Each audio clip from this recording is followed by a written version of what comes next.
Waalaikumsalam Waalaikumsalam warahmatullahi wabarakatuh. warahmatullahi wabarakatuh. Yang kami hormati Pak Muji Santosa sebagai Direktur Program MS Training and Consulting nih.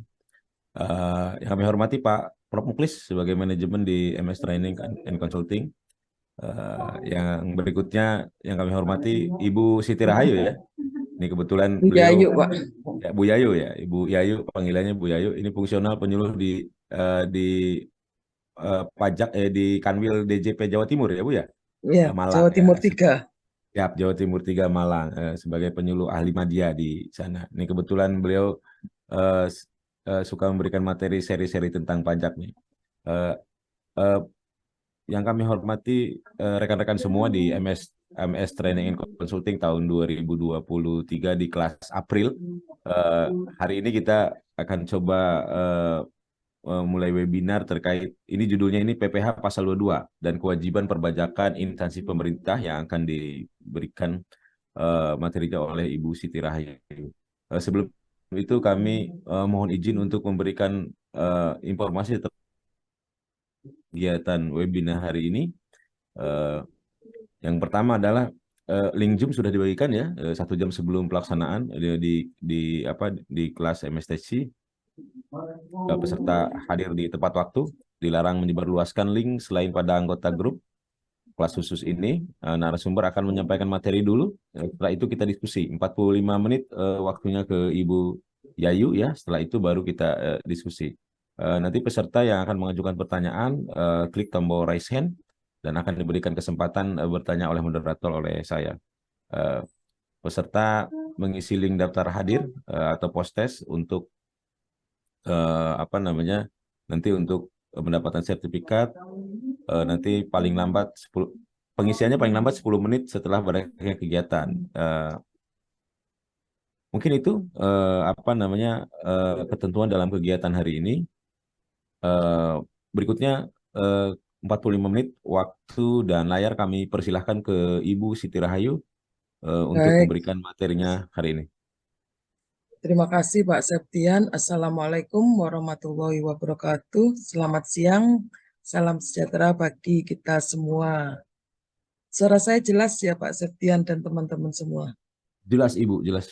Ya, Bersih-bersih. saya sapa dulu teman dan sahabat saya Pak Muji Santoso selaku Direktur MS Training dan Konsultan. Kemudian ada Pak Muklis juga manajemen MS Training dan Konsultan. Ya, pada kesempatan ini terima kasih udah kita bisa bertemu ya, sharing lah gitu ya, membagi beberapa pengetahuan terkait PPh pasal 22. Sebenarnya ketika diminta untuk mengisi PPh pasal 22 itu juga agak bingung karena PPh pasal 22 itu sebenarnya nggak banyak gitu ya, karena tapi nanti saya coba untuk update peraturan-peraturan terbaru, kita sharing saja Bapak Ibu ya, mungkin yang lain sudah tahu atau nanti kita bahas lagi. Izin share screen dulu.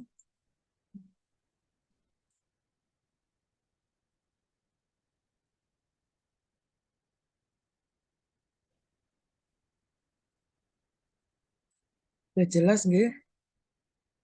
Ya, Ibu terlihat. Ya, siap. Baik, Assalamualaikum tadi sudah ya. Saya ulang lagi, Assalamualaikum warahmatullahi wabarakatuh. Perkenalkan, nama saya Siti Rahayu, tadi sudah disebutkan oleh Mas Septian. Saya biasa dipanggil Yayu, penyuluh pajak ahli media. Nah, di sini sebagai penyuluh memang tugas kami lah untuk menyampaikan informasi terkait perpajakan. Ada tiga sebenarnya. Tujuannya yang pertama menumbuhkan kesadaran pajak itu termasuk inklusi pajak kita sampaikan ke adik-adik mahasiswa dan sekolah-sekolah gitu ya. Kemudian yang kedua meningkatkan pengetahuan wajib pajak. Yang ketiga adalah mengubah perilaku wajib pajak, misalnya dari tidak bayar menjadi bayar, dari yang seharusnya lapor tidak lapor menjadi lapor dan seterusnya. Itu tugas kami dan kami ada di Kanwil DJP Jawa Timur 3. Jadi Bapak Ibu, Kanwil DJP itu di Jawa Timur ada 3. Yang pertama ada di Surabaya, Kanwil DJP Jawa Timur 1, kemudian Kanwil DJP Jawa Timur 2 di Sidoarjo, dan kami Kanwil DJP Jawa Timur 3 ada di Malang, dan wilayah kami meliputi dari sebelah timur itu Banyuwangi paling ujung, kemudian ke barat itu sampai Trenggalek, Bapak Ibu sekalian. Nah, pada kesempatan ini saya akan sharing mengenai PPh pasal 22 dan kewajiban perpajakan instansi pemerintah. Sebelumnya kami sampaikan terima kasih atas kontribusi Bapak Ibu sekalian bagi negeri melalui pembayaran pajak, terutama Bapak Ibu bendaharawan instansi pemerintah. Ini tentu peranannya cukup besar untuk memasukkan penerimaan negara pajak ke APBN kita. Nah, Bapak Ibu, ini gambarannya bahwa penerimaan negara kita itu terbesar dari pajak. Jadi ada pajak itu 78,72%, kemudian non pajak 21,25% dan 0,03% dari hibah. Tentunya kita berharap kondisi ini akan semakin membaik dari tahun ke tahun. Nah, Bapak Ibu sebagai gambaran mengingatkan lagi, buat apa sih uang pajak kita 1 juta rupiah itu? Jadi tiap 1 juta uang pajak itu digunakan untuk yang 322.500 itu untuk pelayanan umum, kemudian sektor ekonomi 205.500, perlindungan sosial 129.500, kemudian ketertiban keamanan 91 dan seterusnya. Nah, ini peranan Bapak Ibu sekalian sebagai bendaharawan instansi pemerintah untuk membantu pemerintah mendukung pencapaian penerimaan pajak. Nah, pada kesempatan ini sharing mengenai PPh pasal 22. Dasar hukumnya tentunya ada di pasal 22. PPh pasal 22 itu ada di Undang-Undang Nomor 7 Tahun 1983 yang disebut dengan Undang-Undang Pajak Penghasilan. Nah, itu sudah diubah beberapa kali, terakhir diubah dengan Nomor 7 Tahun 2021. Ini dengan Undang-Undang HPP. Kemudian ada beberapa aturan turunannya. Ada PMK 154, PMK 16, Per 57, dan seterusnya yang itu beberapa kali dirubah. Jadi Bapak Ibu memang seperti kita ketahui peraturan pajak itu sering kali berubah. Ini karena sesuai dengan kondisi perekonomian di Indonesia. Terakhir sebenarnya untuk instansi pemerintah ada PMK nomor 59 tahun 2022. Ini khusus membahas kewajiban perpajakan instansi pemerintah. Termasuk ada di dalamnya juga PMK 58. Ini bareng PMK 58 dan PMK 59 itu baru tahun 2022 yang lalu gitu ya. Ini mudah-mudahan suaranya masih jelas ini. Puasa ya soalnya. Baik Bapak Ibu, yang dimaksud dengan PPh pasal 22 itu adalah pemungutan pajak penghasilan sehubungan dengan pembayaran atas penyerahan barang dan kegiatan di bidang impor atau kegiatan usaha di bidang lain. Jadi kalau kita bahas PPh 22, ini sebenarnya untuk bendaharawan adalah sangat sederhana karena dia hanya dengan satu tarif gitu ya, berbeda dengan PPh 21 yang banyak aturannya, banyak komponen di sana di dalamnya. Kalau PPh pasal 22 ini adalah yang paling sederhana. Cuman yang sering berubah memang untuk kegiatan lain, yang kegiatan bidang import misalnya, karena ini masuk dalam kategori sesuai dengan rincian barang import itu apa saja sih yang kena PPh pasal 22.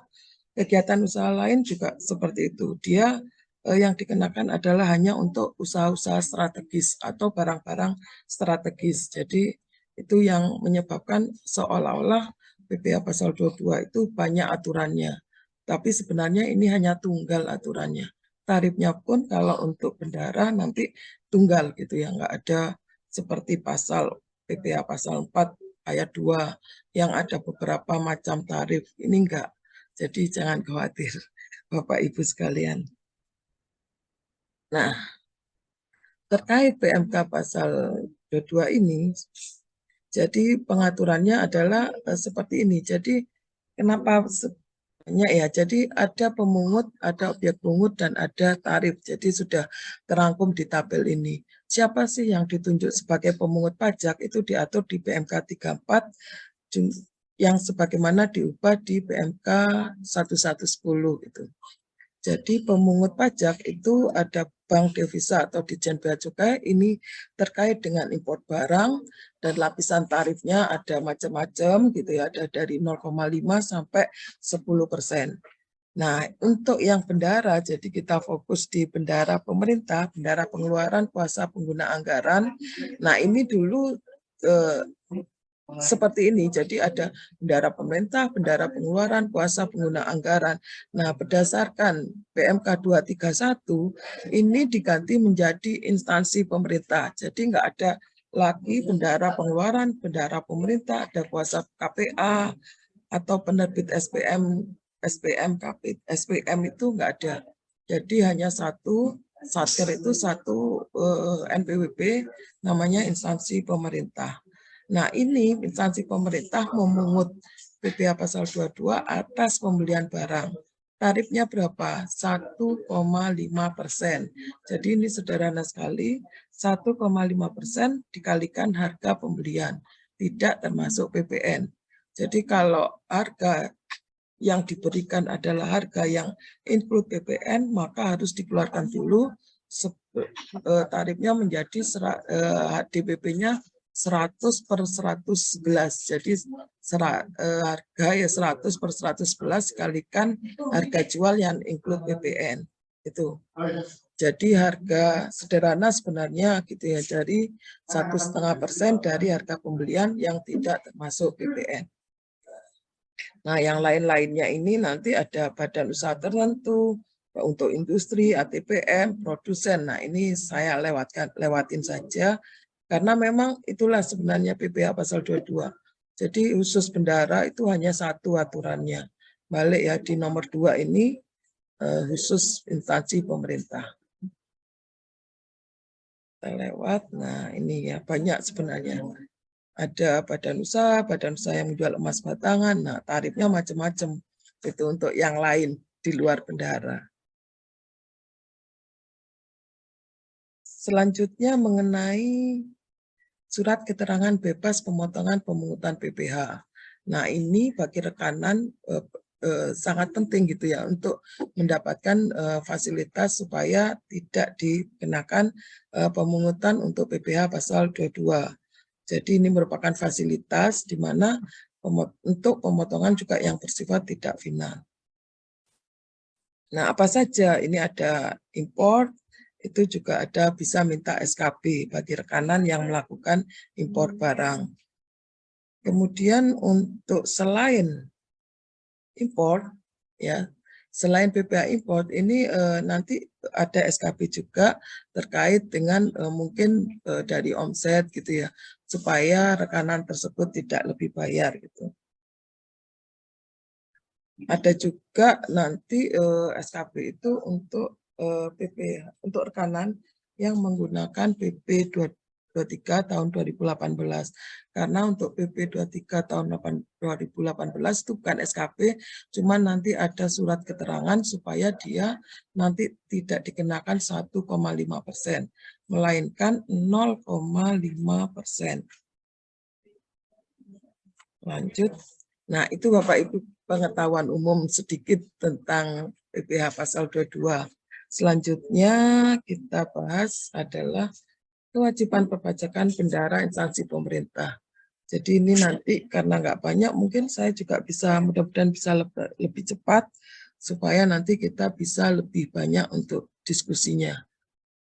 Ini kewajiban perpajakan bendara instansi pemerintah. Jadi kalau kita sebut sekarang instansi pemerintah untuk tiap satker itu. Kewajiban instansi pemerintah sebenarnya apa gitu ya. Sama seperti wajib pajak yang lain adalah kewajibannya daftar, hitung, bayar, kemudian lapor. Jadi kalau di sini sudah punya NPWP, instansi pemerintah, nanti NPWP tahun 2000 berdasarkan PMK 112 nanti NPWP akan menjadi 16 digit termasuk untuk instansi pemerintah. Nah, kalau untuk orang pribadi itu nanti menggunakan NIK. NIK itu 16 digit, sehingga biar setara untuk badan, misalnya PT, CV, firma, itu juga nanti akan menggunakan 16 digit. Sebenarnya 16 digit ini sudah bisa dipakai untuk login gitu ya Bapak Ibu. Dicoba untuk instansi pemerintah cukup menambah angka 0 di depan NPWP. Jadi 01 misalnya 02 dan seterusnya. Demikian juga untuk badan, ditambah angka 0. Ini untuk NPWP-nya. Kemudian yang kedua hitung kewajiban kedua, kewajiban ketiga bayar. Jadi jika ada pajak yang harus dibayar atau kurang bayar, itu harus dibayar sendiri ke kas negara. Itu melalui kantor pos atau bank persepsi. Atau bisa juga kalau untuk rekanan pembayarannya melalui pemotongan atau pemungutan pajak oleh pihak lain. Jadi kalau kita bertransaksi dengan BUMN, dengan badan lain yang ditunjuk sebagai pemungut untuk rekanan untuk wajib pajak badan atau perorangan, maka akan dilakukan pemotongan atau pemungutan pajak oleh pihak yang ditunjuk pemerintah untuk melakukan pemotongan dan pemungutan pajak. Kemudian kewajiban terakhir adalah melaporkan surat melaporkan. Nah, sarananya adalah SPT. Nah, untuk badan itu ataupun perorangan ada 2, SPT massa dan tahunan. Mudah-mudahan bagi jika ada rekanan yang bergabung sudah lapor SPT-nya meskipun paling lambat April nih Bapak Ibu sekalian. Monggo untuk disegerakan sebelum lupa karena sibuk dengan libur lebaran gitu. Cuma mengingatkan untuk badan lapornya paling lambat 30 April, tetap nggak ada perpanjangan meskipun itu di hari Minggu. Nah, selanjutnya mengenai pemotongan dan pemungutan. Jadi kalau NPWP tadi sudah, mungkin Bapak Ibu tinggal menambah angka 0, dicoba di login pakai tambahan angka 0, karena per 1 Januari 2024 nanti NPWP yang dipakai adalah 16 digit. Nah, untuk pemotongan dan pemungutan pajak. Bapak Ibu sering mendengarkan istilah dipotong, dipungut gitu. Kadang-kadang bingung, apa sih bedanya gitu ya. Kalau pemotongan ini ada di BPH pasal 21, 2 atau 26 untuk penghasilan dari luar negeri yang 26, kemudian ada BPH pasal 23 atau 23, ini juga untuk yang luar negeri 26, kemudian ada BPH pasal 4 ayat 2, dan selanjutnya BPH pasal 15. Nah, untuk pemungutan BPH pasal 22 atau dan BPN, apa sih bedanya gitu ya? Kalau pemotongan itu merupakan memotong dari penghasilan yang seharusnya diterima.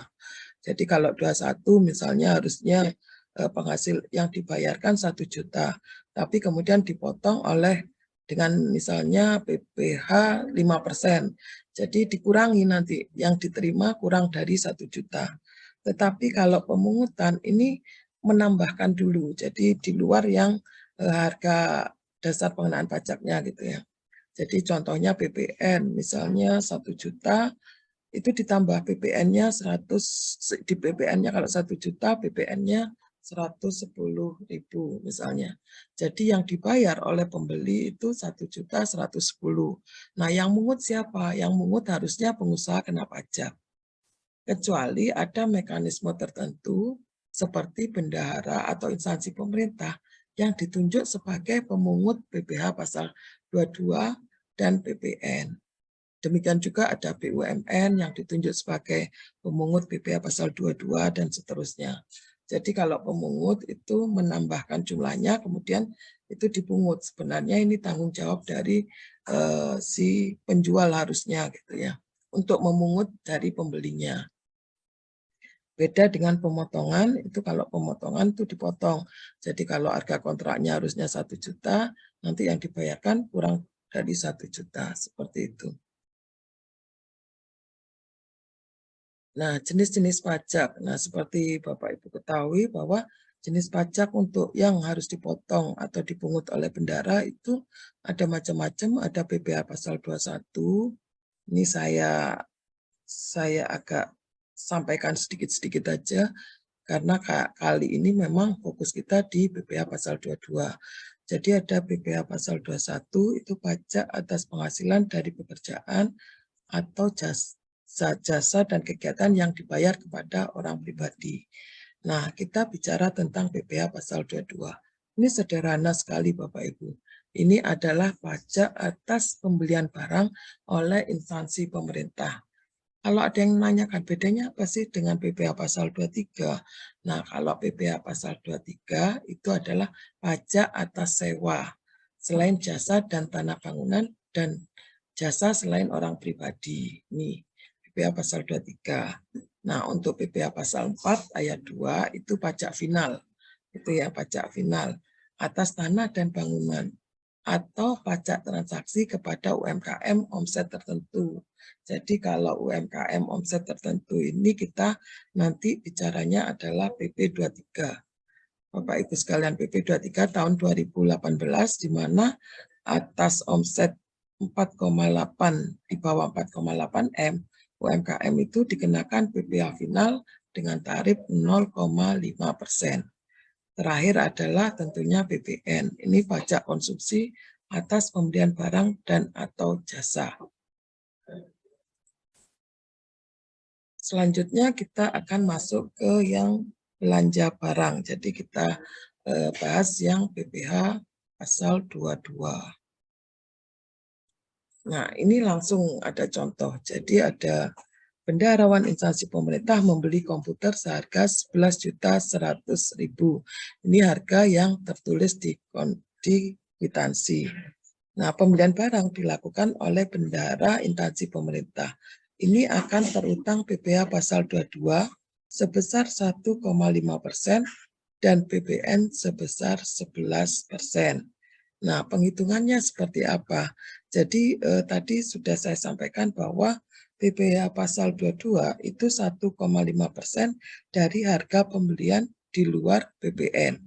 Jadi karena di contoh ini sudah masuk PPN, maka PPN-nya harus dikeluarkan dulu. Caranya bagaimana? Tentunya dihitung berdasarkan rumus ya. Jadi kalau sekarang tarifnya 11%, maka rumusnya adalah 100 dibagi dalam kurung 100 ditambah 11. Jadi 100 dibagi 111 dikalikan harga yang tertera di kwitansi. Jadi ketemunya 10 juta. Itu ya Bapak Ibu ya. Ketemu 10 juta nih. Nah, maka PPh pasal 22 yang harus dipungut itu adalah 10 juta dikalikan 1,5%. Jadi yang harus dipungut adalah 150.000. Gitu ya. Jadi rumusan di atas yang 100 per 111 ini Bapak Ibu gunakan untuk menghitung harga tidak termasuk PPN. Itu ya. Nah, untuk PPh pasal 22 apabila rekanan tidak punya NPWP maka terutangnya ditambah dengan 100%. Jadi nanti akan dibayar yang harus dipungut adalah 150.000 dikalikan 2, jadi 300.000. Ini jika tidak punya NPWP. Jadi Bapak Ibu sekalian meskipun NIK nanti jadi NPWP itu tetap harus dicek dulu karena NIK yang jadi NPWP itu tetap harus diaktifasi, artinya hanya berlaku bagi wajib pajak yang mendaftar untuk memperoleh NPWP. Nah, ini ya, jadi PPh pasal 22 itu objeknya tadi seperti di contoh tadi adalah pembelian barang. Nah, khusus untuk pembelian barang ini seperti komputer, mebel, mobil dinas, ATK, dan barang lainnya yang oleh pemerintah kepada wajib pajak atau rekanan penjual barang. Jadi pembeliannya adalah kepada rekanan penjual barang. Tarifnya seperti yang saya sampaikan tadi adalah 1,5% dikalikan harga beli, tidak termasuk PPN. Nah, dikecualikan sebagai pemungut pajak. Nah, kalau terkait kewajiban instansi pemerintah itu semula ada di BMK 231 garis miring BMK 03 tahun 2019. Ini saya sampaikan lagi supaya nanti update-nya apa sih gitu ya. Ini nanti BMK 231 juga digantikan oleh BMK 59. Tetapi tetap saya munculkan karena ini sebenarnya tetap sama ya. Jumlahnya paling banyak 2 juta, tidak termasuk PPN dan bukan merupakan pembayaran yang dipecah. Ini dikecualikan dari PPh pasal 22. Kemudian dikecualikan lagi apabila pembelian dengan kartu kredit pemerintah. Selanjutnya yang dikecualikan adalah untuk pembelian bahan bakar minyak, bahan bakar gas, pelumas, benda pos, serta untuk pemakaian air dan listrik.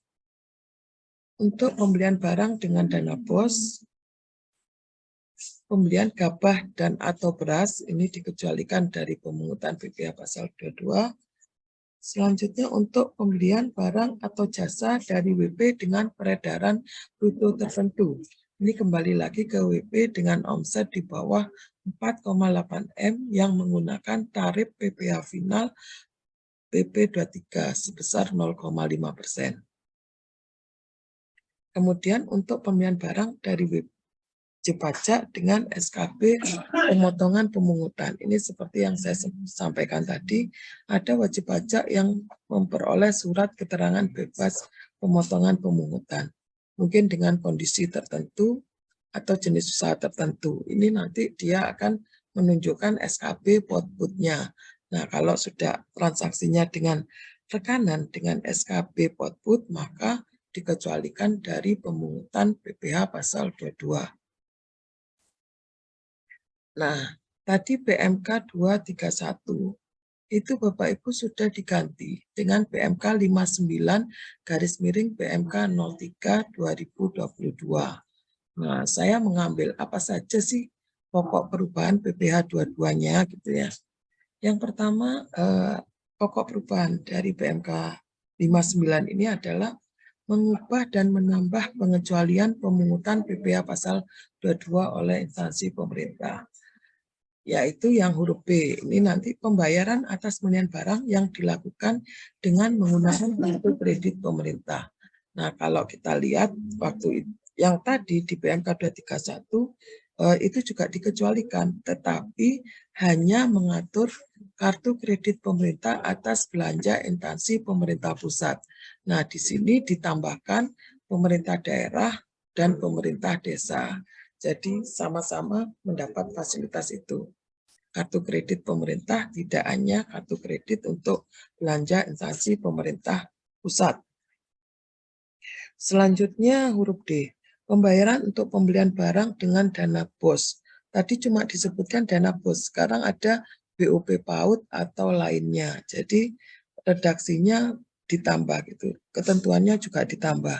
Jadi tidak hanya dana BOS, tetapi juga ada dana BOP PAUD dan lainnya yang sejenis. Kemudian menambahkan pembayaran kepada rekanan tertentu yang memiliki dan menyerahkan fotokopi surat keterangan BP peredaran bruto tertentu. Ini perbaikan redaksional.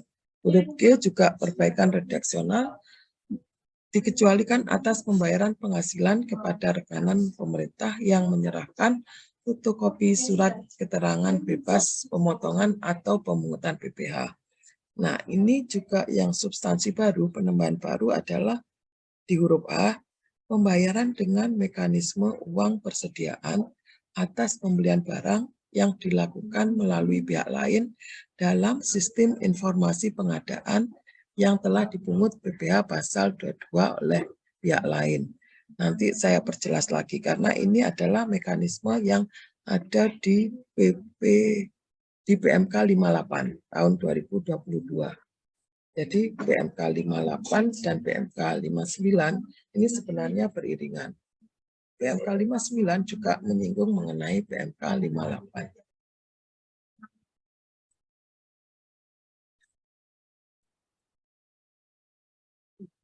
Selanjutnya kewajiban PPh. pemungutan PPh sehubungan dengan pembayaran atas. Nah, ini jadi kesimpulannya tadi. Tadi perubahannya apa saja tadi ya di PMK 59. Nah, ada sedikit perubahan gitu ya. Jadi tetap pembayaran yang jumlahnya paling banyak 2 juta tidak termasuk PPN dan merupakan pembayaran yang dipecah-pecah.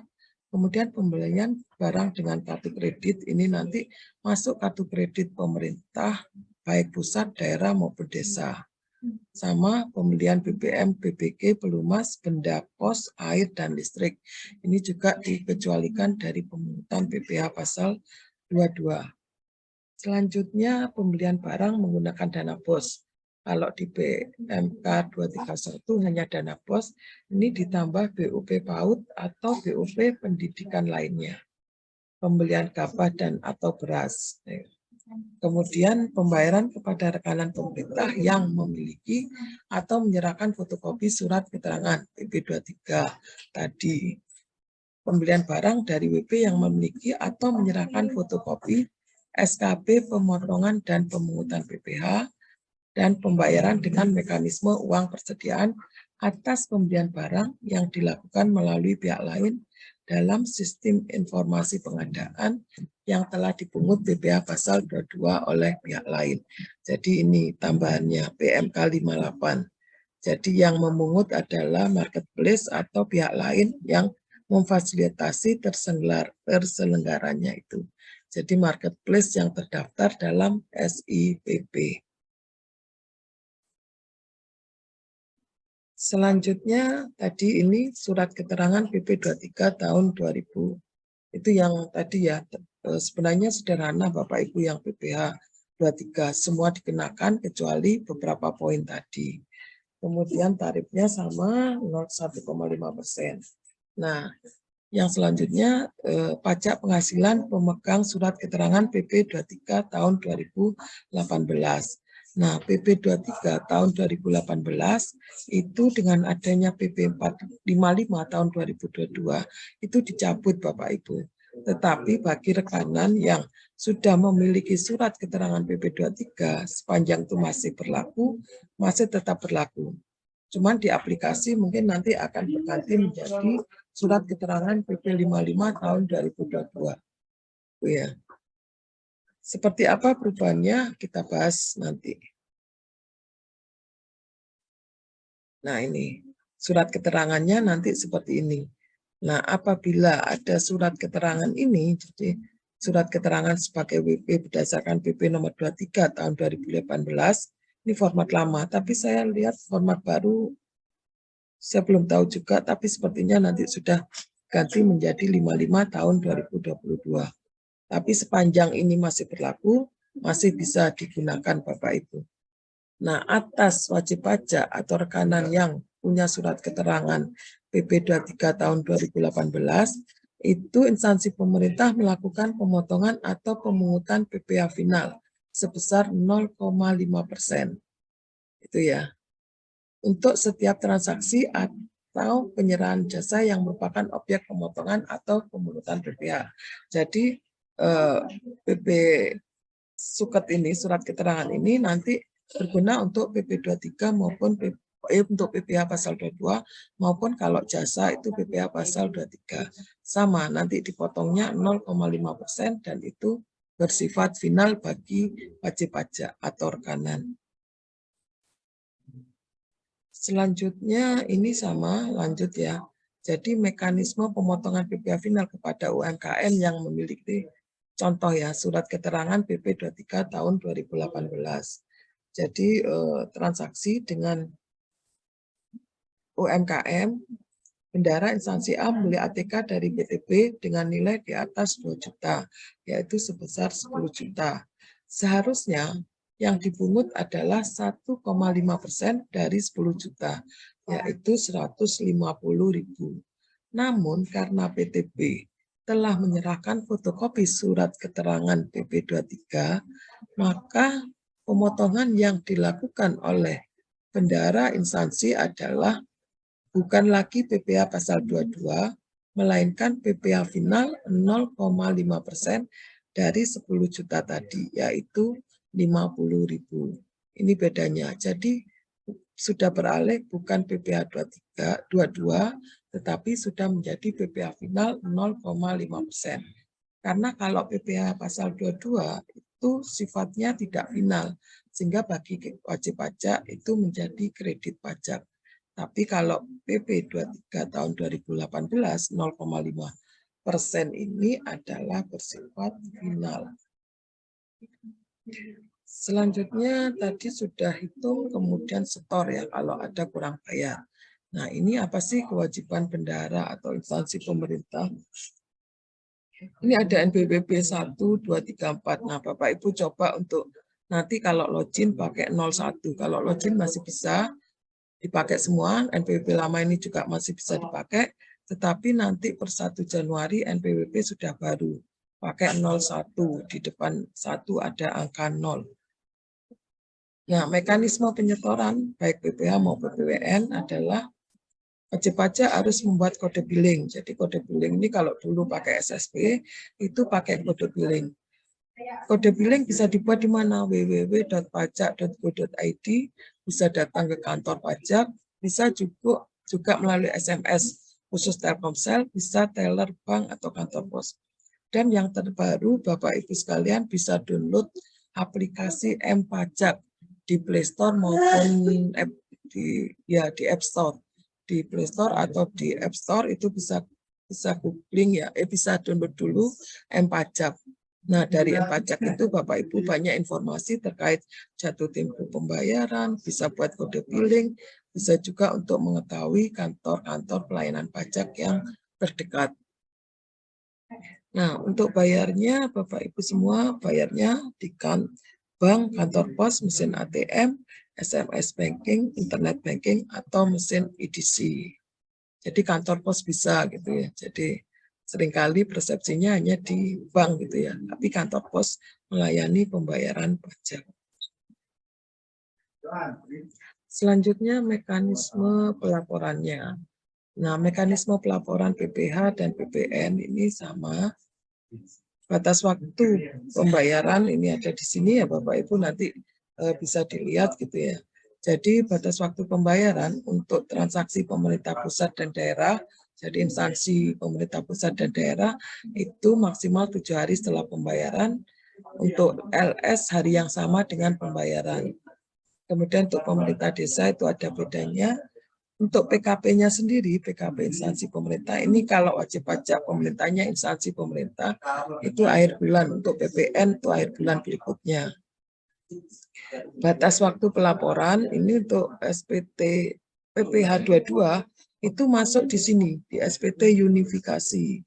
Jadi ada PPh dan PPN PUT pemungutan, itu instansi pemerintah wajib lapor tanggal 20 bulan berikutnya. Jadi kalau masa April itu lapornya tanggal 20 Mei, demikian seterusnya. Nah, aplikasi yang digunakan apa? Aplikasi e-Bupot Unifikasi. Nah, ini sepertinya ini sudah dipakai oleh seluruh instansi pemerintah. Aplikasi e-Bupot Unifikasi ini adalah perangkat lunak yang disediakan di laman milik DJP atau saluran tertentu yang ditetapkan oleh DJP yang dapat digunakan untuk membuat bukti potong, bukti pungut, unifikasi, serta mengisi dan menyampaikan SPT masa PPh unifikasi. Jadi ini sudah satu aplikasi buat bukti potongnya sekaligus buat lapornya. Karena nanti tekanan pasti akan harus menerima gitu ya. Meskipun tidak menerima pun ini sudah ngeling nanti di rekanan gitu. Untuk makanya untuk aplikasi e-Bupot unifikasi ini. Nah, batas waktu pelaporan unifikasi sama di PMK 231 maupun sekarang menjadi PMK 59 itu tidak berubah. Jadi tetap tanggal 20 bulan berikutnya. Jadi tanggal 20 setelah masa pajak berakhir. Kalau April 20 Mei. Nah ini ya, jadi aplikasi e-Bupot unifikasi instansi pemerintah itu digunakan untuk pelaporan jadi satu. Ini ada PPh pasal 22, 23, pasal 4 ayat 2, pasal 15, pasal 26, dan PPN dan PPNBM pemungut. Jadi ini satu aplikasi dan satu laporan. Kecuali untuk 21 itu ada e-Bupot PPh pasal 21. Iki ya Bapak Ibu sekalian.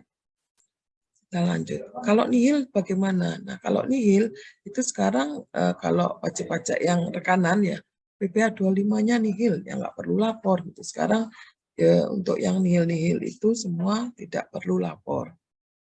Oke. Nah, tadi itu tadi sudah PPh pasal 22 itu sudah terupdate dengan PMK 59-nya untuk PPh pasal 22. Nah, kenapa sih untuk rekanan ya, untuk rekanan yang instan, yang transaksinya dengan SIPP marketplace itu tidak dikenakan PPh pasal 22, tidak harus dipungut, itu diatur di PMK 58 PMK 03 2022. PMK ini mengatur mengenai pihak lain sebagai pemungut pajak dan tata caranya gitu ya, atas pelaporan pajak yang dipungut oleh pihak lain atas transaksi pengadaan barang dan atau jasa melalui SIPP. Jadi ini sebenarnya memberikan kemudahan bagi bendahara pemerintah. Nah ini ya gambarannya. Jadi untuk transaksi yang dilakukan melalui marketplace dan retail daring, ini adalah merupakan di sini ada pihak lain. Nah, ini ditunjuk oleh pemerintah berdasarkan PMK 59 tadi sebagai pemungut atas pengadaan barang atau jasa pemerintah yang dilakukan melalui sistem informasi pengadaan pemerintah. Jadi ini di sini nanti yang melakukan pemungutan siapa? Ya pihak lain ini. Jadi bendahara nanti tidak perlu lagi melakukan pemungutan PPh pasal 22 atas transaksi melalui PPMSE, marketplace dan retail daring yang ada di dalam SIPP. Nah ini. Jadi nanti PPh pasal 22 yang dipungut ini bisa menjadi kredit pajak bagi rekanan pemerintah. Jadi tetap ya, jadi dipotongnya nanti dipungutnya hanya 0,5%. Ini ya mungkin ya. Jadi untuk PPN tarifnya tetap 11%, PPNBM sesuai ketentuannya dari seluruh nilai pembayaran.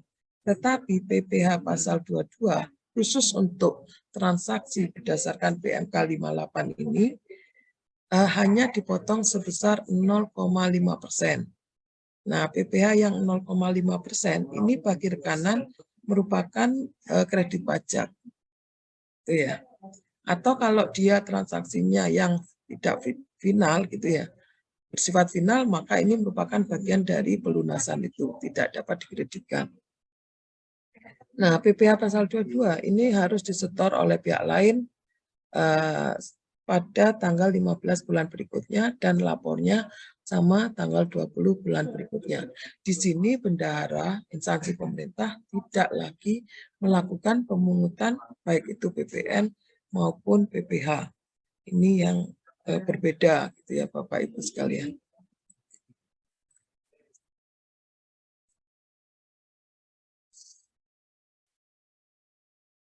Nah, pihak lain tadi, marketplace tadi tidak melakukan pemungutan atas nih pengecualiannya. Ini mungkin berguna bagi pihak lainnya gitu ya. Saya lewatkan saja.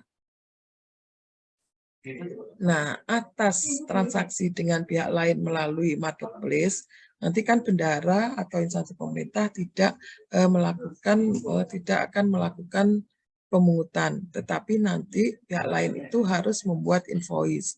Nah, invoice ini akan menjadi dokumen tertentu yang dipersamakan dengan faktur pajak dan dipersamakan juga dengan bukti pemungutan PPh. Jadi invoice tadi nanti paling tidak akan menyebutkan nama pihak yang rekanannya, NPWP-nya juga, kemudian nama pihak lainnya juga. Di samping nanti nama pemulinya. Itu ya. Jadi yang menerbitkan invoice adalah rekanan pemerintah yang melalui pihak dikirim melalui pihak lainnya. nanti invoice ini dipersamakan sebagai faktur pajak ataupun bukti pemungutan PPh. Bendahara tidak lagi melakukan pemungutan PPh maupun PPN atas transaksi ini.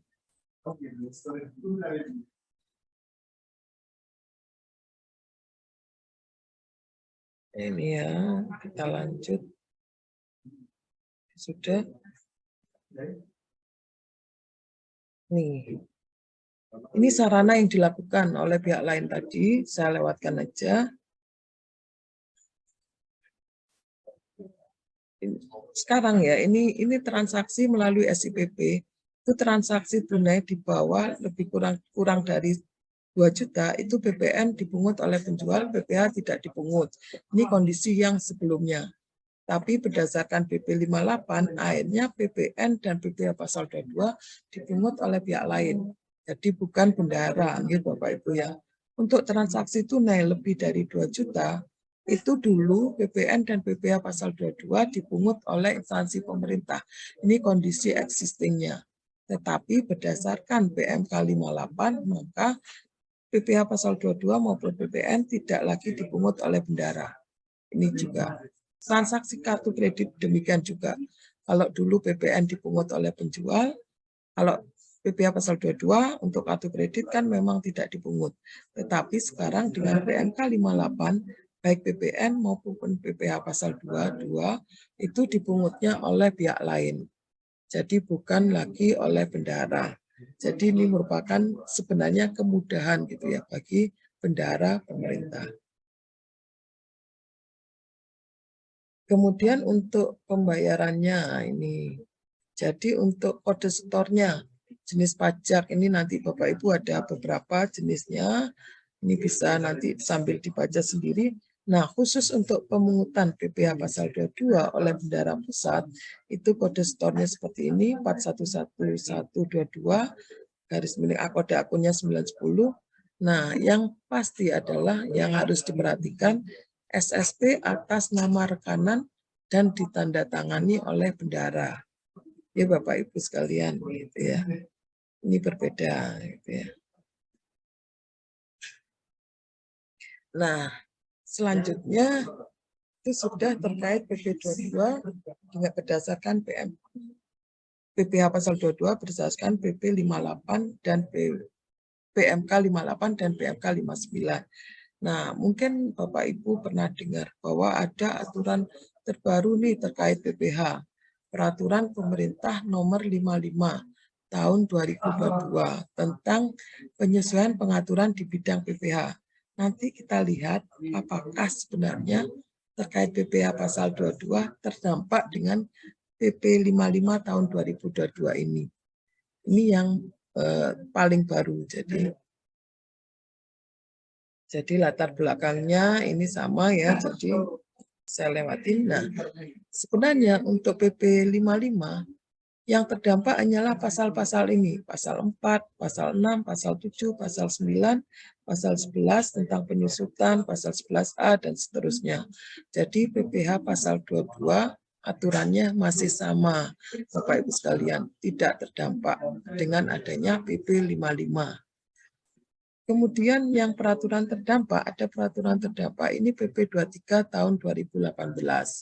Ini yang saya sampaikan tadi bahwa kalau suketnya tadi PP 23 tahun 2018, ini sekarang terdampak di peraturan pemerintah nomor 55 tahun 2022. Jadi dengan adanya PP 55 tahun 2022, PP 23 tahun 2018 ini dicabut. Tetapi seluruh Tetapi seluruh muatan dari PP 23 itu dimasukkan di PP 55 tahun 2022 dengan penambahan khusus untuk BUM desa. Jadi BUM desa atau BUMDes bersama itu juga masuk di PP 23 PP 55 sekarang gitu ya. Jadi kalau dulu di PP 23 itu tidak ada BUMDes, nggak masuk sebagai objek di situ. Ada juga tambahan lagi PT Perseorangan. Nah, PT Perseorangan diatur di PP 55 boleh menggunakan tarif PPh final yang 0,5%. Itu ya, itu dampak dari PP 55. Jadi untuk update lainnya, untuk PPh pasal 23 tidak ada lagi, itu yang terbaru. Nah, mungkin cukup di sini untuk materi dari saya, sharing saya. Untuk pelayanan seluruh kantor pelayanan pajak maupun di Kanwil terkait apapun, itu pelayanan tidak dipungut biaya apapun. Jadi dukung kami dan terima kasih untuk tidak memberikan imbalan dalam bentuk apapun terhadap seluruh pelayanan yang diberikan oleh petugas kami. Sesungguhnya pajak kuat, Indonesia maju. Terima kasih. Nah, ini ada pesan medsos sedikit. Monggo terkait informasi update bisa di Instagram, Twitter, atau TikTok @pajakjatim3. Nah, terkait informasi ingin bertanya mengenai apapun, monggo ada nomor WA kami di 0811 3506 2020. Demikian Bapak Ibu sekalian, sharing saya sekali lagi, saya tutup. Terima kasih. Wassalamualaikum warahmatullahi wabarakatuh. Saya kembalikan ke Pak Septian. Baik, Ibu. Terima kasih Pak Septian. Pas ya, 45 lebih ya? Siap pas Ibu. Lebih Iya. sedikit nggak apa-apa. Ini ada pertanyaan di kolom chat. Salah satunya Pak nomor 1 ini Pak Habson. Pak Habson Monggo. bisa ikut gabung pakai ini mic. Coba. Ya, silakan Pak Habson. Halo. Masih di mute Pak Habson. Tolong di unmute. Halo, wabarakatuh. Siap, Pak Silakan Pak. Waalaikumsalam warahmatullahi wabarakatuh. Bu, saya absen dari PBJ Kabupaten Ogan Ilir, Bu. Ya Pak, siap. Ya, mau nanya sedikit Bu, terkait dengan pajak PPh 21, Bu. Kebetulan sebagai Pokja pengadaan barang jasa, ada penyedia yang mewakili direkturnya menyatakan menunjukkan kepada Pokja bahwa ada pajak ini PPh. Nah, untuk membuktikan keaslian dari pajak itu adakah aplikasi yang bisa melihat keasliannya? Terima kasih Bu. Assalamualaikum warahmatullahi wabarakatuh. Baik, terima kasih Pak Absen. Sebenarnya ini masuknya PPh 21 ya Pak ya. Jadi kalau di wajib pajak itu sebenarnya ada namanya KSWP, konfirmasi status wajib pajak. Itu untuk masuk di DJP online. Cuman menu-menunya saya nggak pernah coba, tapi biasanya di situ kalau mau ngecek. Tapi kalau mau ngecek pembayarannya dan seterusnya itu sepertinya nggak bisa. Kalau NTPN-nya itu bisa dimintakan ke teman-teman dicek NTPN-nya ini sudah dibayar belum, ada kode NTPN-nya, itu bisa dicek. Tapi itu nggak ada aplikasi yang, karena sebenarnya data wajib pajak itu kan rahasia. Tapi kalau terkait pembayaran itu kita bisa minta tolong untuk dicek NTPN-nya atau bisa melalui status itu, konfirmasi status wajib pajak. Itu Pak Absan, kayaknya seperti itu. Di DJP online. Jadi ada menu KSWP. Coba dulu Pak Absan. Nanti kalau nggak bisa, nanti kita coba cari lagi. Tapi sepertinya bisa di situ. Oke, terima kasih. Pak Abson. Oke, terima kasih Pak. Siap. Ya Pak Abson. Ibu, ini ada pertanyaan dari Eko RSB Nganjuk. Pak Eko dari RSB Nganjuk bisa gabung, Pak Eko? Ini di kolom chat, mohon penjelasan untuk penyedia yang... Ya, Pak Eko, silakan Pak Eko. Di unmute bisa?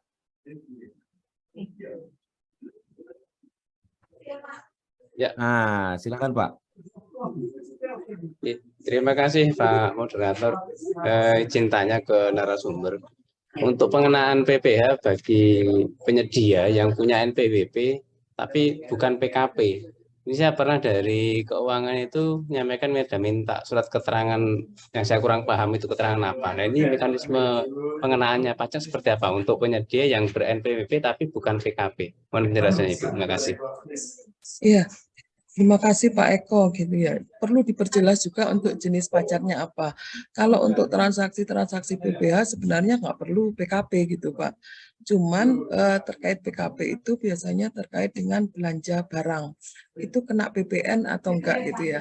Sebenarnya agak dilema gitu ya. Karena kalau belanjanya ke non PKP itu harusnya kan karena non PKP itu sebenarnya tidak perlu memungut pajak. Kalau tidak perlu memungut kan buat apa kita mungut gitu ya. Nggak ada PKP-nya gitu. Jadi sebenarnya kalau transaksi dengan non PKP itu kaitannya hanya terkait PPN-nya Pak Eko gitu ya. Pak Eko harus dipungut atau enggak gitu ya. Biasanya secara teori atau menurut saya jelasnya itu kalau transaksi dengan non PKP itu nggak perlu memungut PPN. Tuh. Cuman ada beberapa bendahara instansi pemerintah karena mungkin khawatir ya kita saranin untuk belanjanya dengan yang PKP gitu. Kita sarankan seperti itu. Tapi sebenarnya tidak mungut pun nggak apa-apa karena memang harusnya tidak gitu Pak Eko. Nah nanti ke depan mudah-mudahan ada aturan yang menegaskan seperti itu supaya jawabannya sama. Tapi intinya Pak Eko untuk PKP itu hanya terkait dari barangnya, bukan dari PPN, bukan PPh. Kalau PPh tetap sesuai aturan meskipun dia nggak punya PKP, PPh-nya tetap sama.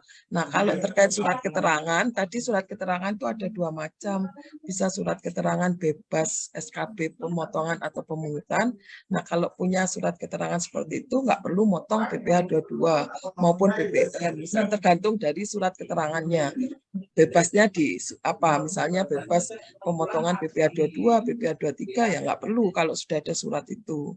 Cuman surat itu memang harus dikonfirmasi di KSWP atau minta paling tidak biasanya ada legalisirnya. Kemudian kalau surat keterangan yang kedua itu terkait PP 23 tahun 2018. Itu nanti kalau memang ada surat keterangan itu PPh-nya dipotong hanya 0,5%. Jadi nggak dipotong 1,5%. Itu Pak Eko. Ya, mungkin Pak Eko ada yang bisa didiskusikan lagi. Bu, mungkin sedikit melebar jadi ke PPN ya. Jadi kadang bendahara mungkin ya tidak di tempat saja, mungkin ada di tempat lain juga itu kadang ada ketakutan untuk tidak bayar PPN meskipun penyedia itu bukan PKP. Jadi kadang kalaupun bahkan tidak punya NPWP pun dibayarkan PPN dengan menggunakan NPWP instansi. Itu kira-kira gimana Bu? Kalau menggunakan NPWP instansi itu jelas salah Pak, nggak bisa gitu ya. Harusnya enggak gitu. Biasanya sih supaya nggak seperti itu, kalau rekanannya nggak PKP, setahu saya sih di bendahara itu dia bisa pinjam bendera lain gitu. Tapi otomatis kalau pinjam bendera lain itu ya itu kan berarti nambah harga. Sebenarnya itu nggak perlu gitu. Ke BPK pun harusnya dijelaskan ini transaksi ini ke non PKP harusnya tidak kena PPN. Harusnya kalau satu kesatuan seperti itu harusnya nggak apa-apa sih gitu. Tapi karena takut gitu ya, akhirnya harusnya dibayar sendiri pakai apa NPWP instansi pemerintah. Itu sebenarnya nggak benar gitu Pak. Gitu. Ya Bu, berarti kan ada istilahnya pemborosan yang mungkin memang benar-benar keliru, baik menggunakan NPWP instansi maupun pemborosannya akhirnya bendera. masuk ke kalau pinjam bendera otomatis harga akan naik kan Pak. Ditambahkan lagi harganya, jadi yang dibeli misalnya kurang. Karena kalau seharusnya kan bisa beli ke UMKM misalnya. UMKM itu kan belum punya NPWP, belum PKP misalnya. Itu harusnya nggak perlu mengut PPN. Nah, memang sudah kami kayaknya sih mau akan ada penegasan karena jawaban dari kantor pusat itu karena waktu menurunkan anggaran itu biasanya sudah dirinci. Oh ini nanti potensi pajaknya PPh 21 sekian, PPN sekian, tapi akan hilang gitu loss, dianggap akan hilang kalau dia belanjanya ke non PKP. Tapi itu menurut saya nggak apa-apa karena aturannya memang tidak harus mungut. Tidak dikenakan. Iya, itu Pak. Terima kasih Bu. Oke, sami-sami. Terima kasih Pak. Ya, Ibu, ini sebelum ke apa namanya ke kolom chat nih ada Pak Mustafa nih, senior kami ini mau bertanya. Pak Iya, Mustafa, itu silakan. kalau Pak Mustafa kayaknya suhunya pengadaan nih di Ya, samping Pak Muji ya. Salam ya, kenal Pak Mustafa. Pak Mustafa, Cak Cabus, Oke, silakan. ya, terdengar suara saya. Iya, Jelas, tapi Pak. wajahnya nggak ada nih Pak ya, cuma Ya. fotonya aja. Nggak tahu saya sambil nyetir Bu di tol, Nggih, nggak apa-apa, Oh. monggo sinyalnya Pak. nggak Siap. terganggu. Yang Iya, pertama Pak. saya klarifikasi, yang suhu pengadaan itu hanya Pak Muji Bu. Kalau saya suhu badan aja kalau saya. Sama-sama masih belajar kalau Saya berteman di Facebook sama Pak Mustafa ini. Oh nggih, Kak. Nggak pernah komen cuman nggih. Ini yang pertama Nggih, Pak, Bu, monggo. pertanyaannya. Tadi dikatakan bahwa pengecualian pajak itu jika sampai 2 juta, maka tanpa dikenakan pajak kan gitu ya, yang PPh. Tidak dipungut PPh 22. Oke. Bawah. Tidak termasuk pengeluaran pembayaran yang dipecah-pecah kan ngoten nggih. Nggih. Nah, ini studi kasus Bu. Misal hari ini nyata-nyata dengan penyedia itu kita ada transaksi nih 1,5 juta, kan di bawah 2 juta tidak kena pajak kan nggih.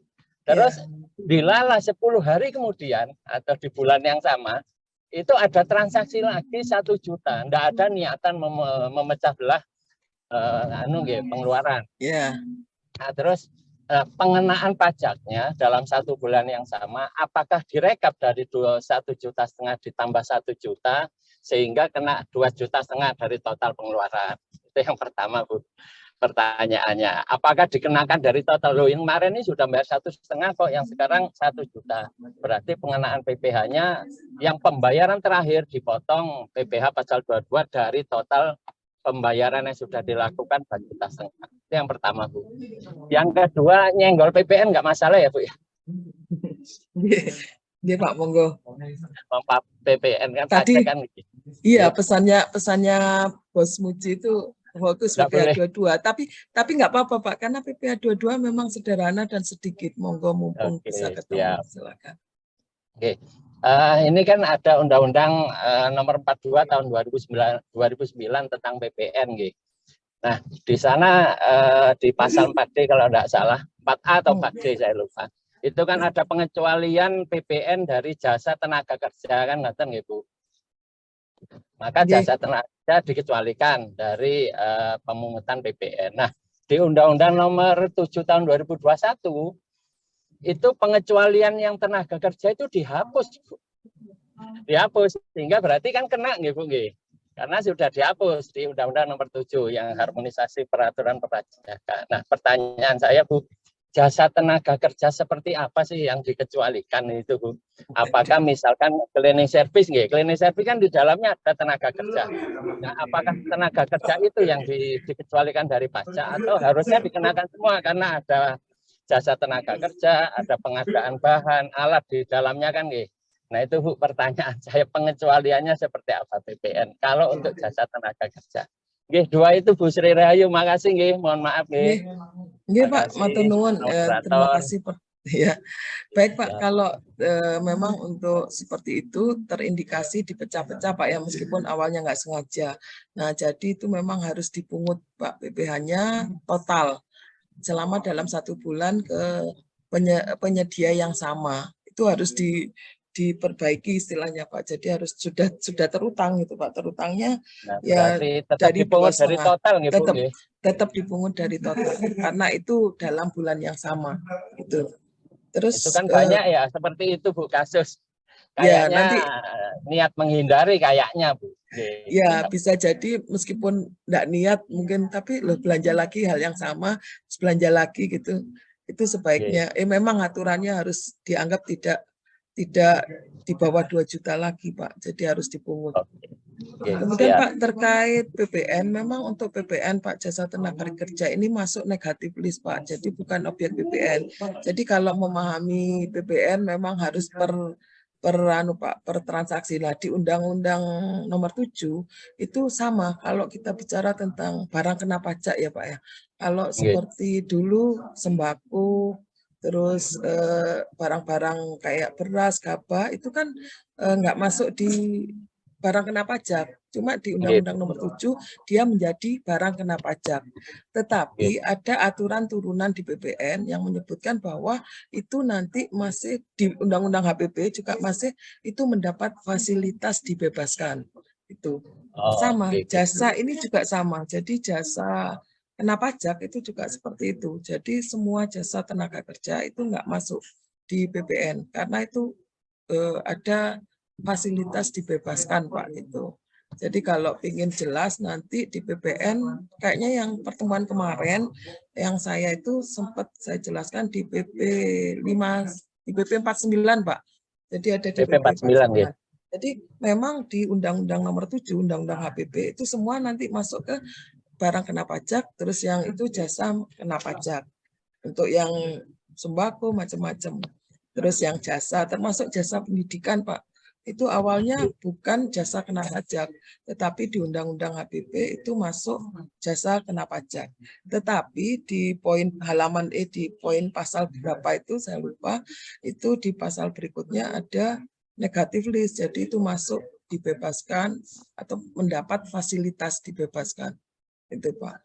Jadi tetap nggak kena, cuma beda istilah gitu. Beda istilah dan mungkin harus dicek di negatif listnya, kemudian bisa dilihat di PP 49 tahun 2022 Pak. Jadi kayaknya di materi saya yang sebelumnya itu ada itu terkait PPN. Pertanyaan lanjutannya gini Bu, kan tenaga kerja dikecualikan, kan di dalamnya kalau jasa lainnya ada manajemen fee kan Bu.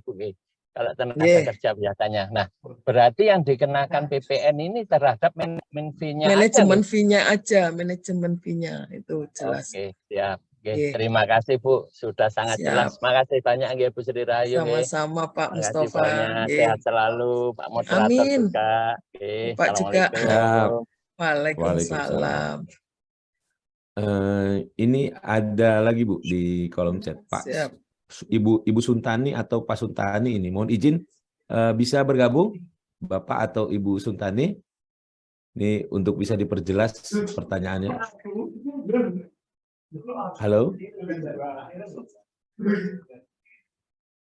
Ya, ini pertanyaannya gini Bu, mohon penjelasan kalau pajak yang telah dibayarkan, tapi pekerjaan pengadaannya kena temuan, apakah bisa dikurangi pajak karena memang telah dipungut? Temuannya total loss katanya. Ya ini harusnya diperjelas lagi sih pertanyaannya. Ya, seperti apa ini? Mungkin temuan dari APIP mungkin ya. Diulang Pak, tadi saya cari ini kok nggak ketemu juga. Ya, jadi Suntani, mohon penjelasan. Kalau pajak yang telah dibayarkan, tapi pekerjaan pengadaannya kena temuan, apakah bisa dikurangi pajak karena memang telah dipungut? Temuan total loss. Jadi mungkin ada temuan, pajaknya memang sudah dibayarkan posisinya. Ini dianggap total loss senilai nilai kontrak misalnya. Padahal nilai kontrak itu kan tidak semua dicair masuk rekening si penyedia atau ada pajak yang sudah dibayarkan. Mungkin apakah ini bisa jadi pengurang Bu? Saya gini Pak, intinya sebenarnya kalau pajak event misalkan nih terkait pengadaan ya. Ini ada konsulen nggak di sini? Iya, kalau bisa dijelasin prosesnya. Tolong Pak Septian. Misalkan ada bangunan pagar 111 juta ya, bangunan pagar 100 juta kontraknya. Ternyata pagar tadi jadi teman ditolak. Oh, ini katanya memenuhi spek, store kembali ke negara. Ya. Dia kan setornya apakah 100 juta ataukah 111 kan 111 tadi kan PPN. Oh, PPN-nya harusnya kembali dong. Transaksi ini kan nggak jadi istilahnya gitu.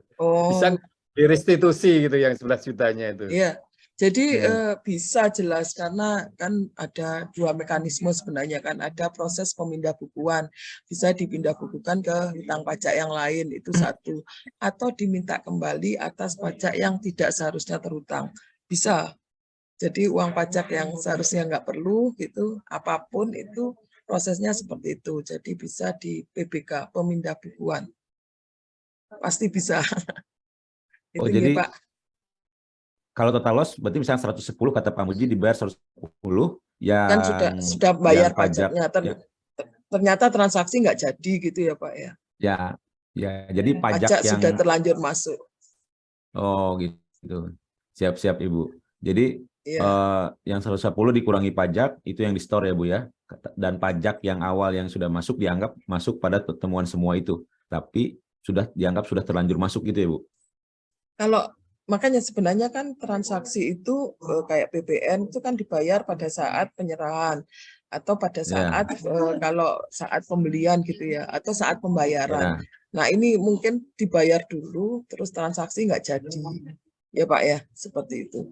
Jadi kalau transaksi nggak jadi sudah dibayar itu ya bisa masuk tidak seharusnya terhutang. Jadi bisa diminta kembali atas pajak yang seharusnya tidak terhutang. Gitu. siap. Ya, Tapi jadi kalau maksud transaksinya jadi sudah dibelikan transaksi jadi. Maksudnya ya, transaksi jadi tapi mungkin uangnya nilainya berkurang juga misalnya itu mungkin ya Pak Sentani tadi nambahin lagi. Di chat. Sudah dibelikan transaksi jadi. Kalau tadi contoh dari Pak oh, Muji transaksi nggak jadi. Ini transaksi jadi. Mungkin nilainya berkurang mungkin ya. Harus dijelaskan. iya. Tapi intinya sebenarnya kalau memang itu harusnya yang dibayar nggak segitu, misalnya yang dibayar sudah 15 juta, padahal yang dibayar untuk pajak harusnya 10 juta. Nah, yang 5 juta pasti bisa dikembalikan. Proses restitusi. Siap Ibu. Tapi Pak Muji mohon izin, tahun kemarin Septian coba pernah mendampingi NHP ini terkait pelaksanaan apa namanya ada temuan tadi. Itu memang di pajaknya karena sudah masuk Pak itu dikurangi pajaknya Pak. Mohon izin. Oh, jadi 111 Siap. tadi disuruh setor hanya setor 100 juta saja ya. Ya, siap. 11-nya karena sudah masuk dipotong di awal. Mohon izin. Terus ini Bu ada pertanyaan lagi dari Dinas Perkem Bukit Tinggi. Oh, Ibu Nikmatul. Bisa bergabung Ibu? Ibu Nikmatul apa nih? Udah bisa bergabung? Ya. Ini pertanyaannya sama tadi dari Pak Abson tadi kayaknya ya yang terkait PKP, penyerahan kepada PKP. Siap. Ini bendara Siap, tetap Ibu. pungut BPN ke menyedia bukan PKP karena biar tidak jadi temuan. Sebenarnya ini sudah jadi pertanyaan di mana-mana. Kalau pembelian kepada non PKP memang tidak dipungut BPN gitu, tapi karena khawatir jadi temuan, akhirnya ada yang bayar pakai SSP-nya, pakai NPWP-nya instansi pemerintahnya, ada yang pakai bendera CV lain gitu ya, seperti itu. Jadi aturannya sih sebenarnya nggak harus gitu, memang nggak menurut BPN gitu. Cuma karena takut jadi temuan. Nah itu masalah lain di luar kendali. Cuman ini memang sering dibicarakan juga, kita sampaikan juga kemarin waktu ada internalisasi di Surabaya pun kami sampaikan seperti itu, katanya sih mau akan diadakan PMK khusus terkait transaksi yang seperti ini, aturannya seperti apa supaya jelas. Itu nggak Bu ya, sebenarnya nggak perlu mungut gitu, tapi karena takut lah, itu saya juga ya gimana lagi gitu.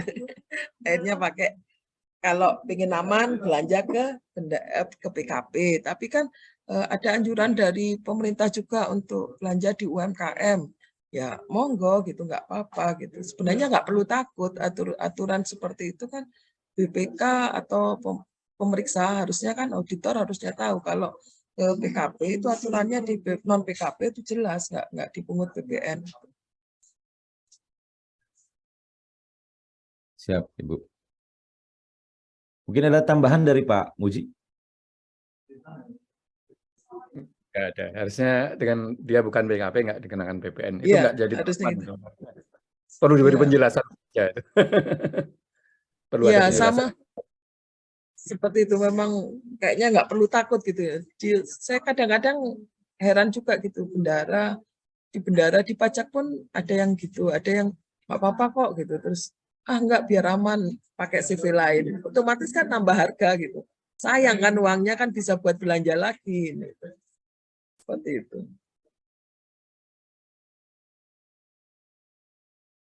Siap Bu, ini tidak ada lagi ada pertanyaan, cuman Septian mau bertanya terkait sanksi Bu.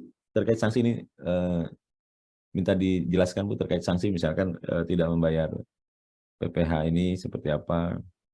Terus misalnya Ya. keterlambatan pembayaran seperti apa. Dari misalkan Kalau- tadi kan siap.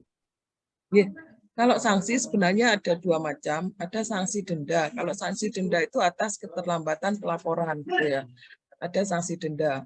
Kalau sanksi denda itu misalnya lapor itu kalau nggak salah kalau PPN itu 500.000 per bulan, kalau laporan lain tuh 100.000.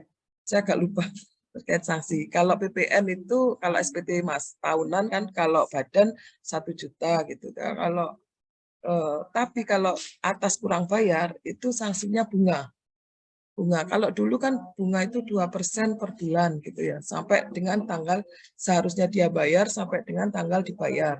Tapi kalau sekarang berdasarkan Undang-Undang HPP, sebenarnya mulai Undang-Undang Cipta Kerja itu 2%, bukan 2%, tetapi kena bunga sesuai suku bunga yang ada. Jadi mengikuti suku bunga umum ditambah uplift faktor namanya. Uplift faktor itu ada tambahan berapa persen gitu. Itu ada seperti itu. Nanti coba saya cek lagi, tapi seperti itu Pak. Jadi kalau kurang bayar tuh sanksinya nanti bunga.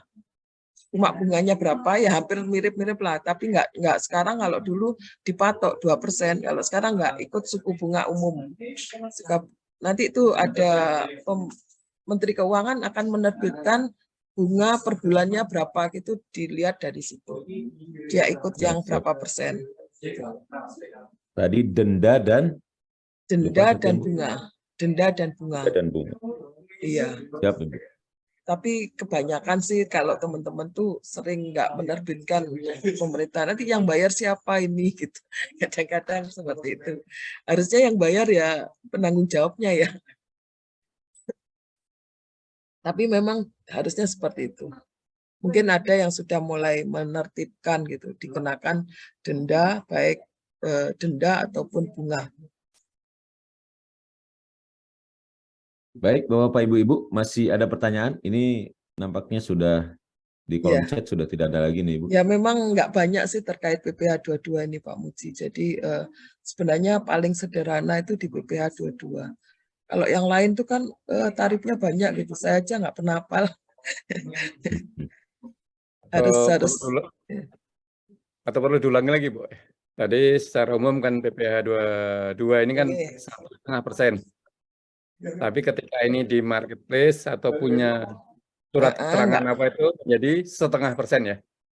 Kalau gini, kalau dia transaksinya secara umum, PPh kita beli secara umum, instansi pemerintah beli secara umum itu dikenakan 1,5%. Itu ya, kecuali yang di bawah 2 juta tadi atau yang pengecualian tadi, tarifnya 1,5% kali DPP dari dasar pengenaan pajaknya. Jadi itu enggak masuk, tidak termasuk PPN di dalamnya. Jadi kalau ada kwitansinya termasuk PPN, keluarin dulu PPN-nya, baru dikalikan 1,5%. Nah, kemudian jika dia memberikan surat keterangan bahwa dia ikut PP 23, jadi untuk yang UMKM gitu ya, yang UMKM itu akan dipungut sebesar 0,5%. Dan itu bukan PPh pasal 22, melainkan PPh final PP 23 sebesar 0,5%. Nah, apabila transaksinya lewat marketplace atau retail daring yang ada di SIPP, yang diatur di PMK 58, itu tidak memungut, bendahara tidak memungut, melainkan yang memungut PPh 0,5% itu adalah retail daringnya atau marketplace-nya. Jadi bendahara aman, nggak melakukan pemotongan ataupun pemungutan baik PPh maupun PPN. Atau PPh 23, pemotongan PPh 23 kalau transaksinya jasa, itu nggak perlu. Jadi yang retail daring atau marketplace itu yang memungut retail daringnya, jadi itu yang ditunjuk oleh pemerintah. Itu. Termasuk PPN-nya, nggak dipungut yang termasuk PPN-nya, termasuk PPN-nya. Oh, artinya sudah dipungut sama penyelenggara. Bendahara aman. Jadi nggak perlu. Jadi nggak perlu menerbitkan apapun. Nanti bendahara akan menerima invoice. Nah, invoice itu kedudukannya dipersamakan dengan bukti pemungutan ataupun faktur pajak. Itu. Jadi bendahara langsung bayar sesuai transaksinya. Jadi kalau harganya 10 juta ditambah PPN-nya, ditambah PPH-nya itu masuk dibayar oleh bendahara. Atau marketplace tadi kalau kita belanja 10 juta, kita beli laptop, itu sudah termasuk PPN sama PPH-nya ya? Ya, PPH-nya sama. Jadi marketplace-nya menghitung PPN-nya berapa, PPH-nya berapa itu tersendiri. Jadi kita final ngeluarin uangnya segitu 10 juta. Jadi nggak dipotong-potong lagi ya? Oh, Ya, Pak Septian potong gitu. Ya Pak, enggak Pak. Pak Muklis mohon izin. Ini Pak Mustofa masih resen lagi? Enggak, dari tadi itu belum diturunin. Oh, dari tadi itu. Siap, belum diturunin, lagi di jalan. Pak Muklis, Prof Muklis ada tambahan Pak? Sebelum Pak kita Muklis, akhiri. Kediri gimana Pak? Aman? Pak Muklis lagi siap-siap buka puasa kayaknya ini. Lagi di tol mungkin Pak Muklis. Oh, lagi di tol ya Pak? Lagi di jalan, siap. Ya, Pak Ya, Mustafa mungkin, juga tadi. Nggih. Mungkin Ibu untuk closing statement hari ini Ibu terkait PPH 22 ini. Baik, kalau terkait PPH 22 seperti yang saya sampaikan tadi, sebenarnya Bapak Ibu sekalian itu merupakan pemungutan yang dilakukan oleh instansi pemerintah itu terhadap belanja barang. Nah, ini tarifnya sederhana, langsung cuma satu macam gitu atas pembelian barang 1,5% dari DPP di luar PPN. Kemudian untuk transaksi yang terkait dengan UMKM yang ada fotokopi surat keterangan itu kenanya 0,5%, bukan lagi PPH pasal 22 tetapi PPH final PP 23 yang nantinya PP 23 ini juga diganti menjadi PP 55 tahun 2022. Jadi PP 23 tahun 2018 itu sekarang nggak ada lagi. Tapi kalau surat keterangannya masih pakai PP 23 dan masih berlaku, itu tetap berlaku gitu ya. Kemudian terkait dengan terbaru memang marketplace pengadaan tuh dia marketplace dan retail daring memang ditunjuk sebagai pemotong dan pemungut baik PPH maupun PPN. Nah, untuk Bapak Ibu rekanan wajib pajak yang rekanan mungkin bergabung, mengingatkan saja kalau pelaporan SPT tahunan itu tetap tanggal 30 April. Jadi meskipun hari libur tidak diundur gitu ya. Kantor pajak juga nggak buka, cuman mungkin kalau layanan-layanan WA sepertinya masih bisa. Jadi kalau mau nanya, cari WA-nya atau emailnya, monggo bisa. Saran saya sih secepatnya sebelum libur Lebaran. Itu nggih, Pak. Siap Ibu, terima kasih. Pak Muji, untuk closing statement pertemuan hari ini, mohon izin. Ya. Baik Bapak Ibu, hari ini kita telah mendengar PPH pasal 22, semoga kita semakin jelas bagaimana penerapannya, termasuk hari ini bagaimana penerapan di marketplace yang baru dan akan yang banyak kita lakukan. Saya ucapkan terima kasih pada Bu Sri Rahayu, Pak Septian, Bapak Ibu semuanya. Semoga acara kita ini selalu bermanfaat, memudahkan dalam pelaksanaan tugas-tugas kita. Terima kasih. Wassalam. Ya, Waalaikumsalam. Baik, Bapak Ibu-Ibu. Jelas nggih, Pak Ya. Septian. Siap, Ibu silakan. Ya, makasih. Ini sudah kita akhiri untuk pertemuan hari ini. Mudah-mudahan bermanfaat bagi kita. Wabillahi taufiq wa hidayah. Wassalamualaikum warahmatullahi wabarakatuh. Ke Pak Muklis dan Pak Muji. Oke, Bapak Ibu, nanti kita berjumpa lagi hari Rabu ya mengenai jabatan fungsional seperti Pak Rangga. Demikian ya acara kita hari ini. Kita masing-masing silahkan off ya. Terima kasih, sampai berjumpa lagi. Wassalam.